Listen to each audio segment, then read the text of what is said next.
المية والملح أساسيين في كل مطبخ تونسي، بس وين الحد الصحي؟ خلونا نشوف. هذا سؤال مهم جدا. كيف نوازن بين الطعم، التقاليد والصحة في أكلنا؟ أول شي خلونا نحكي عن المي. هو فعلاً الوقود اللي بيشغل أجسامنا كل يوم. شوفوا كيف المي بتأثر على كل شيء، من حرارة الجسم للهضم وحتى تركيزنا وطاقتنا. طيب كم لازم نشرب؟ القاعدة العامة بتقول من لتر ونص للترين ونص باليوم. بس طبعاً في جو تونس الحار الجسم بيحتاج كمية أكبر من لترين أكيد. كتير ناس بتعمل هيك، بس الحقيقة إنها فكرة مش دقيقة أبداً، لأنه لما نحس بالعطش بيكون الجسم فعلياً بدأ يفقد سوائله المهمة.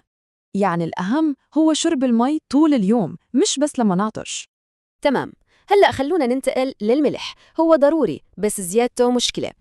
الموضوع كله توازن دقيق، القليل منه بيضر والكثير منه أخطر.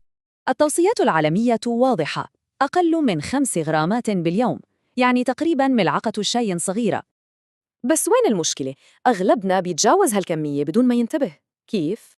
الملح الخفي موجود بأكلاتنا اليومية، الهريسة، الجبنة، وحتى الشوربة والسلطة المشوية. زيادة الملح وقلة المي بتسبب احتباس سوائل، وهالشي بيبين على الميزان. طيب شو الحل؟ الموضوع بسيط ومجرد خطوات صغيرة بتعمل فرق كبير. بالنسبة للمي ممكن نبدأ بكاس الصبح وكاسة قبل كل وجبة، وما ننتظر العطش. وبالنسبة للملح الأفضل نذوق الأكل قبل ما نضيف ملح، ونستخدم بهارات وأعشاب للنكهة. الفكرة مش بالحرمان التام أو الإفراط المفاجئ. الحل مش هيك أبداً. يعني الصحة مش بخلص بطلت ملح أو رح أشرب كل المي مرة واحدة. الخلاصة كلها بكلمتين: توازن واستمرارية. هي العادات اللي بتدوم وبتجيب نتيجة.